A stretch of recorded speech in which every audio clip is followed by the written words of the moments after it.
High বন্ধুরা, আশা করি তোমরা সকলে ভালো আছো। তো আজকে এসেছি একটা নতুন টপিক নিয়ে, খুবই ইন্টারেস্টিং টপিক।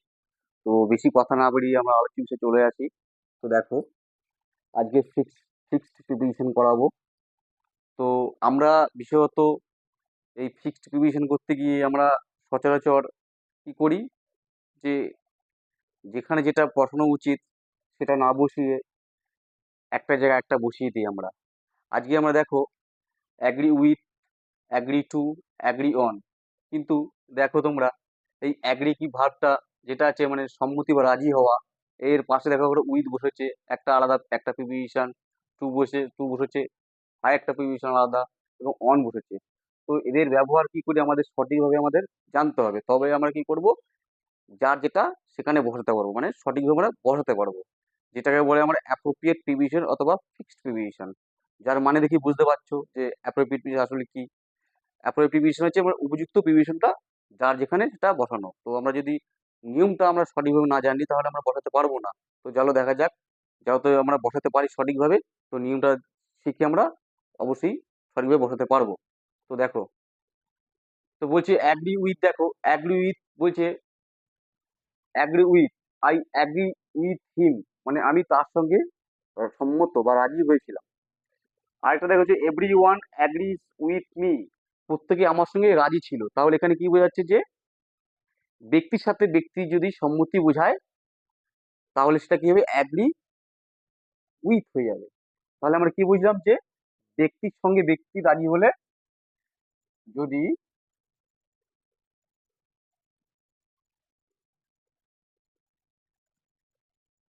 ব্যক্তির সাথে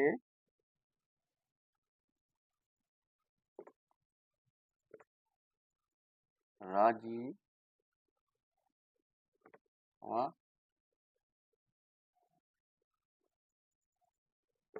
বোঝায়।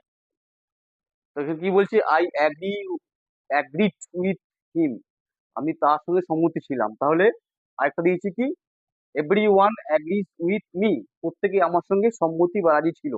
তাহলে কি, একটা ব্যক্তির একটা ব্যক্তির সঙ্গে সম্মতি বোঝাচ্ছে। তাহলে ব্যক্তির সঙ্গে ব্যক্তি যদি রাজি হওয়া বোঝায়, এক কথা বলতে গেলে ব্যক্তির সাথে রাজি হওয়া বোঝাতে গেলে আমরা বোঝালেই কি হয়ে যাবে, অ্যাগ্রি উইথ হবে সেখানে। ঠিক আছে, ক্লিয়ারলি চলে এলো। তো আমরা দেখো, বলছে কি, সি অ্যাগ্রি টু পে কাট, সে কি করলো, সে তার টাকা কাট বলছে, টাকাটা কেটে নেবে। সে একটা প্রপোজাল দিল, হ্যাঁ ঠিক আছে, এই সে কাজ করেছে, সে টাকাটা কেটে নি, ফাইন হয়েছে তার, ব্যাস। তাহলে এখানে বললো যে কোনো প্রপোজাল হতে যদি, দাদা বললাম, যদি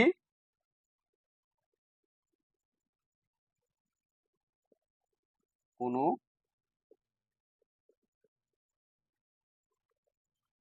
প্রপোজাল বোঝায়, দেখো,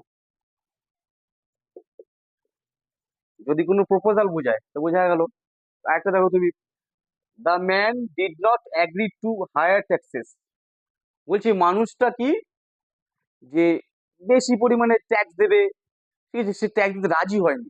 এটা তো তার কি করেছিল, মানে প্রস্তাব দিয়েছিল, যেটা একটা প্রপোজাল দিয়েছিল, যে আপনাকে এত বেশি টাকা দিতে হবে, ট্যাক্স দিতে হবে, তোমাকে আপনাকে এত বেশি টাকা আপনাদের ট্যাক্স দিতে হবে। বা এটা কি করেছিল, মানুষের তাতে কি ছিল, মানুষটি রাজি হয়নি। তো বলছে সেই প্রস্তাবে রাজি হয়নি, যে এত টাকা দিতে হবে বা এত প্রস্তাব দিতে হবে। তো তো আমরা কি বুঝলাম, যদি কোনো প্রস্তাব বোঝায় বা প্রপোজাল বোঝায়, সেক্ষেত্রে আমরা কি বলবো, অ্যাগ্রি টু। তো মধ্যে চলে আসবো অ্যাগ্রি অন। বলছে they can agree with you on this point, তো বলছে তারা তোমার এই পয়েন্টের উপরে বা এই সাবজেক্টের উপরে বা এই বিষয়টির উপরে তারা কি করে, কি রাজি হয়নি। মানে তোমার এই যে একটা একটা ধরো একটা কি করেছে, একটা বিষয় বলেছে, একটা টপিক করেছে, এই টপিকটা এই হওয়া উচিত, কিন্তু কি তারা রাজি হয়নি এখানে। তো কোনো সাবজেক্ট অথবা টপিক বা পয়েন্ট বোঝাতে আমরা কি বলবো, কোনো টপিক, কোনো বিষয় বোঝাতে অ্যাকচুয়ালি আমরা বলবো যে এক কথায়, যদি কোনো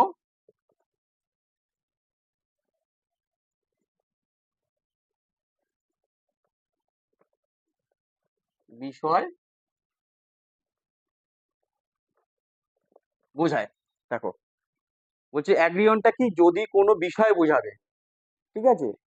তো বলছে এরকম যদি হতে পারে, হ্যাঁ, আজকে আমরা তোর ওই বিষয়টার উপর আমরা রাজি হতে পারলাম না, ওই টপিকটার উপর রাজি হতে পারলাম না, ওই পয়েন্টটা আমার ভালো লাগলো না। যদি এরকম কোনো সাবজেক্ট বোঝায়, কোনো বিষয় বোঝায়, সেক্ষেত্রে কি হবে? Agree on. কোনো বিষয়ের উপরে রাজি হওয়া বোঝাতে, যদি কোনো বিষয়ের উপর রাজি হওয়া বোঝাতে, তখন কি বলবে? Agree on. ঠিক আছে বন্ধুরা, আশা করি তোমরা সকলেই বুঝেছো। যদি না বুঝে থাকো, আমার কমেন্ট সেকশনে জানিয়ে দেবে। আমি চেষ্টা করবো তোমাদেরকে সকলের এর উত্তর দেওয়ার। আর যদি তোমাদের ভিডিওটা ভালো লেগে থাকে, তাহলে শেয়ার, কমেন্ট আর সাবস্ক্রাইব করো।